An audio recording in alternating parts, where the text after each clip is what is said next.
চিলমারীতে নবমুসলিম গৃহবধূকে শ্বাসরোধে হত্যা। কুড়িগ্রামের চিলমারীতে আমেনা বেগম নামে এক গৃহবধূকে শ্বাসরোধে হত্যার অভিযোগ পাওয়া গেছে।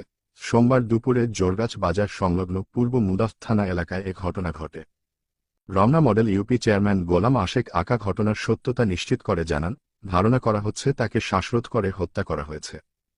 স্থানীয়রা জানান, আমেনা বেগম 2015 সালে ধর্মান্তরিত হন।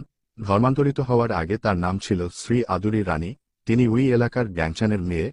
গত 17 দিন আগে উলিপুর উপজেলার হাতিয়া ভবেশ এলাকার আফতাব উদ্দিনের ছেলে সাবেক বিজিবির সদস্য শাহাবুদ্দিনের সাথে বিবাহ বন্ধনে আবদ্ধ হন। বিয়ের পর থেকে শাহাবুদ্দিন তার স্ত্রী আমেনা বেগমের সাথে পূর্ব মুদাফ থানা এলাকায় থাকতেন। ঘটনার দিন 6 নভেম্বর দুপুরে স্থানীয়রা ঘরের দরজায় তালাবদ্ধ অবস্থায় ভেতরে তার মরদেহ দেখতে পেয়ে পুলিশকে খবর দেয়। পরে পুলিশ দুপুর 2টায় এসে তার মরদেহ উদ্ধার করে। এ সময় উলিপুর সার্কেলের অতিরিক্ত পুলিশ সুপার মোহাম্মদ মুহিব